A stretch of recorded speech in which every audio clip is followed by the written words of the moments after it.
Espaço Empreender, a voz de quem contribui com o desenvolvimento de nossa cidade, emprego, oportunidades, negócios e um pouco da história de nossos empreendedores. Espaço Empreender, aqui na Tirol FM.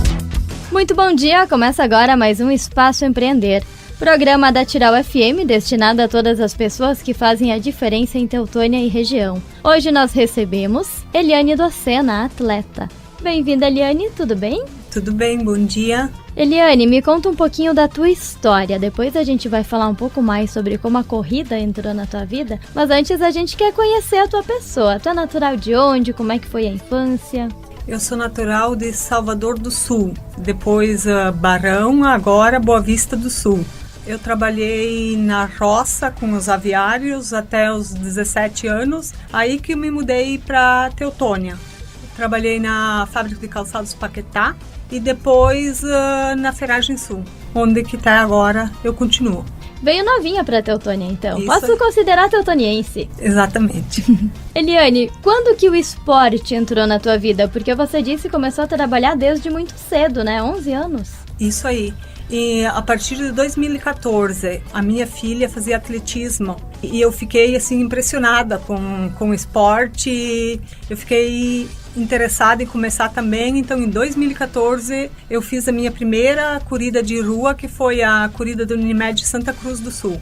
Que bacana, aqui aconteceu o inverso. Geralmente, o filho se inspira no pai para buscar uma profissão ou um hobby. Aqui aconteceu o inverso, você acompanhou a filha e resolveu tentar também. Isso aí. Eu achei muito interessante esse espírito de competição e era muito bom a dedicação e... sei lá, era uma coisa que me atraía muito. A minha filha, Luana Docena Reis, então também fazia competições de atletismo pelo Colégio Teutônia. Ela chegou a participar do campeonato brasileiro, então, em Natal, Rio Grande do Norte, nas distâncias de 800 e 1500, era o tal do fundo que eles chamavam. E em São Paulo também ela chegou a participar. E tu corre distâncias longas também? Ultimamente eu só gosto dos longos. Longos, assim, 28, 35, 50. Bom, mas todo começo é devagarinho. Me conta como é que foi o teu começo na corrida, porque você se inspirou então na Luana e até então não fazia nenhum tipo de corrida, nenhuma prática nesse sentido. Não, eu jogava vôlei e andava de bicicleta. E aí eu achei que seria muito fácil começar a correr, mas não foi assim. Para mim, chegar a correr 5 quilômetros sem caminhar, eu demorei 3 meses. Assim, fui bem persistente, tinha que caminhar um pouco, correr e fui insistindo até conseguir correr 5 quilômetros. Aí eu fiquei nessa distância em torno de 1 ano e meio. Depois eu passei para os 10 e aí que eu comecei em 2019, eu comecei a correr então, que seriam os mais longos, os 21 a 25 por aí. E aí, em 2020, depois disso eu já comecei para ir para os 30, 35. No começo era só um hobby ou tu já pensava em correr profissionalmente? Não, era só diversão assim, porque eu gostava muito. É um vício. Depois que tu começar a correr, tu não vai mais conseguir parar. Se alguém disser que não gosta de correr, então tem que parar, começar a correr de novo porque tá correndo errado. Porque realmente tu termina uma corrida quebrada, mas se tu vê alguém correndo, tu já fica com vontade assim de correr de novo. Assim sou eu. Como é que funciona a tua preparação? Eu treino 7 vezes por semana agora. São 2 treinos de segunda, porque eu tenho corrida e fortalecimento. Então, terça e quarta, corrida e fortalecimento. E aí, então, os outros dias, corrida e longo final de semana. O fortalecimento tu começou no decorrer da tua jornada na corrida ou tu já começou ali junto lá com os primeiros 5 quilômetros da tua história de corridas? A partir de 2020, eu comecei a fazer reforço específico para fortalecer na parte da corrida. Mas aí eu fazia um dia corrida e um dia fortalecimento. Mas agora, como que são muitos quilômetros que tem que fazer durante a semana, vamos dizer assim, eu estou na média de 300 Mês passado eu fiz 335 mês. Esse mês vai dar bem mais. Então, não tem como deixar um dia fora só fazer fortalecimento. Então, eu tenho que fazer os 2 no mesmo dia para conseguir atingir a quantidade de quilômetros rodados para as provas que eu pretendo participar. Tu tem algum tipo de acompanhamento, alguém que te ajuda, né, nesse planejamento tanto de treinos como também de alimentação e tudo que implica isso? Na parte de treino, sim. Eu tenho o Felipe da Costa, que é meu treinador desde janeiro desse ano, que é meu treinador, mas na parte da alimentação não, é tudo por conta, não tenho nutricionista. Bom, tu lembra qual que foi a tua primeira corrida? A primeira corrida nunca se esquece. Santa Cruz, a corrida da Unimed de 5 km.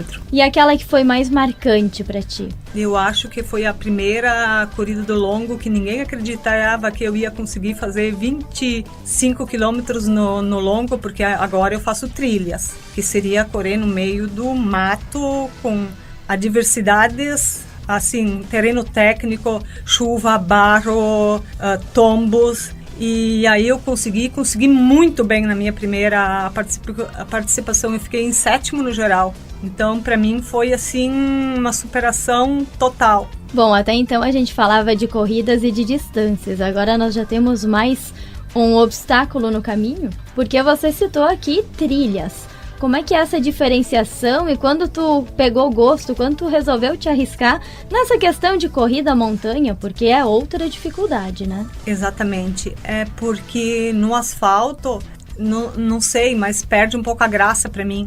E na trilha, as paisagens, as dificuldades, os penhascos, tudo chama atenção. Então, a tua cabeça viaja assim de uma maneira assim que na cidade ou nessas provas de asfalto tu não consegue. Tu chega lá, tu se desliga do mundo e tu só volta à realidade quando passar a linha de chegada. É um transe. Para mim é a melhor coisa do mundo correr trilhas. Correr trilha eu acho que também tem perrengue, assim como em qualquer tipo de corrida. Me conta algumas coisas que tu já teve que enfrentar na trilha. Há muitas, de passar embanhado e o tênis fica lá embaixo, ter que procurar com as mãos, achar o tênis para colocar do pé de novo, cair assim dentro de riacho, assim, de cair de 4 e nas pedras escorregadias. Nessa minha última prova, eu perdi a conta, foi mais de 20 tombos, assim, e era assim, que nem descer tobogã, tinha que descer, a maioria tinha que descer de bunda, porque em pé não tinha como ficar, então era assim, levanta, cai de novo, levanta, cai de novo. Bom, falando em prova de montanha, quando tu começou com essas provas de trilha? Em 2019. E foi alguém te apresentou essa possibilidade ou tu já estava buscando novos objetivos? Não, eu vi pela internet que o pessoal tava postando e todo cheio de lama e que passava em roça e que passava em potreiro, que tinha que passar cerca. Nossa, eu achei aquilo muito interessante para mim ir e ver como é que funcionava. Tá, mas agora nós temos que contar para o nosso ouvinte também que você foi selecionada, você foi convocada pela seleção brasileira. Até lá é todo um percurso. O que fez com que tu chamasse a atenção deles até chegar nessa convocação? Existe algum tipo de inscrição, seleção? Como é que funciona? Esse campeonato é novo. Esse ano que é a primeira vez que teve no Brasil e que vai ter em mundial. O campeonato Master nunca teve. Assim, então as pessoas que tinham mais idade como eu, que tenho 55, não tinha como competir com as meninas recém, assim, vamos dizer, na maior performance. Então, nós só participávamos, mas não tinha chance de ir para o Mundial. Então, agora, esse ano, eles lançaram o campeonato Master, 40 a 47 anos, 48 a 55, onde que eu entro, e 56 mais, que aí seria adiante. Então, foi a primeira vez, esse final de semana, então teve essa prova, que era 50 quilômetros, com 3.000 de altimetria, que a primeira e a segunda colocada seriam, então, automaticamente classificados para ir para o Mundial da Itália. Essa era a prova que teria que fazer para a seleção. E para você participar, então, dessa competição no final de abril, você teve que fazer uma inscrição, assim como demais atletas. Como todo mundo, Uhum. R$550 a inscrição. Por exemplo, eu tenho o primeiro lote, segundo lote e terceiro lote. Os primeiros lotes eu acho que estava 420. Essa é uma dificuldade, digamos assim, que todo atleta enfrenta, né? Porque além de ter todo o treinamento, muita gente precisa de acompanhamento, mas também depende do patrocínio para conseguir realizar a inscrição e as viagens até os locais em que acontecem as provas no final. Isso demanda muito financiamento, né? O financeiro também fica abalado. Exatamente, precisa de roupa, tênis, por exemplo, porque como que eu faço muita rodagem, eu te falei que é, por exemplo, 3 meses dá 900 e poucos quilômetros, então o tênis gasta muito rápido. Então é custo com tênis, com roupa, com inscrição, com deslocamento, e para quem não tem patrocínio nenhum fica muito complicado. Quando e onde acontece então essa prova em que você foi convocada pela seleção brasileira? Vai ser dia 30 de julho, então na Itália. Nossa, é um orgulho, nunca sonhei em estar na seleção brasileira. Foi assim, emocionante estar lá e ser chamado e entrar no tapete vermelho e fazer parte daquele time. Houve toda uma solenidade? Toda uma solenidade de entrar com tapete vermelho, buquê de flores. Foi muito, muito, muito emocionante. Eliane, o que te motiva? Desafios. Desafios, quanto maior, melhor. Tem alguma inspiração, alguém que você tem aí como um grande ídolo, digamos assim? Não, eu me motivo assim para ser melhor do que eu era hoje ou ontem, para tentar dar o meu melhor sempre. Até agora, qual foi o momento mais marcante da tua trajetória? Ai, com certeza, foi final de semana ser chamada lá para a seleção brasileira, porque realmente eu nunca imaginei. Eu aqui, corredora de Teutônia, correndo no meio desses matos aqui, sozinha, com certeza com as minhas amigas, né? Porque a parceria também, que contou muito. Mas nunca imaginei estar na seleção. Bom, agora começa uma intensificação dos treinamentos, vou pedir para te falar deles primeiro. Tem uma prova agora dia 12, que é na Westfália, que é do Audax, que eu estava inscrita já. O máximo de altimetria que tu já participou foi quanto? Foi final de semana. 3.000, a prova era 3.000, mas como que eu errei o caminho, eu fiz o VK junto, então deve ter dado mais uns 700 de altimetria. Alguém que passou antes tirou a fita, porque a prova tem trilhas. E há uma trilha que tu não pode entrar, sempre tem uma fita trancando essa trilha. E alguém passou, espero que não seja por sacanagem, tirou essa fita. Então muitos atletas seguiram a trilha errada. Então, e essa trilha ia dar numa prova que tinha na sexta, no dia anterior, que era o VK, que é uma prova vertical. Então, eu subi todo esse trajeto para chegar lá em cima e me deparar com um penhasco e ver que não tinha saída, a não ser descer de novo e achar o caminho certo. Ou seja, tu fez um percurso maior e ainda saiu ganhadora. Isso aí. Que demais. Bom, Eliane, mas me conta como é que funciona agora pra ti. Eu sei que você precisa organizar a tua tabela de treinamentos. Você tem algum patrocínio, alguma empresa já te ajuda nessas corridas que você participa? E como é que é pra ir até a Itália? Afinal, tem questão de deslocamento, tem questão de materiais, passagem aérea. Como é que funciona a partir de agora? Você vai avaliar a situação? A seleção presta ajuda, sim. Eles vão arrumar uma agência para dar todo o suporte, assim, de comprar passagens, porque o custo das passagens, alimentação, estadia, inscrição, crachás, tudo é por conta do atleta. A seleção vai dar o suporte, vamos dizer assim, técnico, de ajuda. Eles vão junto, vai o grupo junto, vai 2 técnicos da seleção, vão junto com nós, mas os custos são todos dos atletas. São quantos brasileiros que vão para essa prova? Ali foram 50 selecionados, mas tem várias, nesse Master seria 50 no total, mas a grande parte vai fazer no Espírito Santo, que é o Mundial desse ano, vai ser da categoria deles, é aqui só o Master e o Juvenil vai ser lá. Então era 50 atletas selecionados no total, mas só o Juvenil e o Master que vão para a Itália. O restante acontece aqui no Brasil mesmo. Isso, se não me engano é Espírito Santo.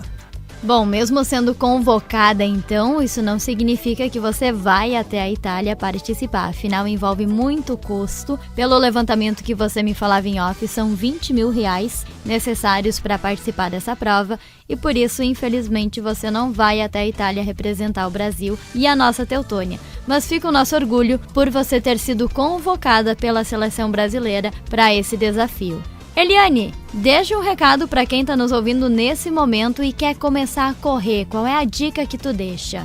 Olha, eu queria dizer, quem quiser correr, começar a correr, não desista nos primeiros obstáculos, porque é difícil começar a correr, mas assim é um esporte encantador, que quando começa é viciante. Comece aos pouquinhos, caminhe um pouco, corre um pouquinho, até conseguir ganhar fôlego, porque isso demora, isso não é de um dia para o outro. Mas depois que viciou, aquilo vira um hábito e não tem como parar. É muito gratificante depois. A gente está falando de saúde também, né? Isso aí.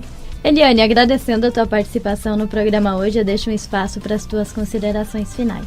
Então, eu queria agradecer primeiro o meu marido, o meu maior incentivador, a minha filha, que me apoia muito, e com certeza as minhas parceiras de treino, a Elci, a Márcia e a Magda, que sempre estiveram comigo, principalmente nos treinos longos de final de semana, porque era muita quilometragem e eu precisava de companhia. Muito, muito obrigada. Esse foi o Espaço Empreender de hoje com a atleta Eliane Docena. Para você, um ótimo final de semana e até o próximo programa. Esse foi mais um Espaço Empreender, valorizando quem faz o dia a dia da nossa comunidade. Espaço Empreender retorna no próximo sábado, aqui na Tirol FM, a mais do Vale.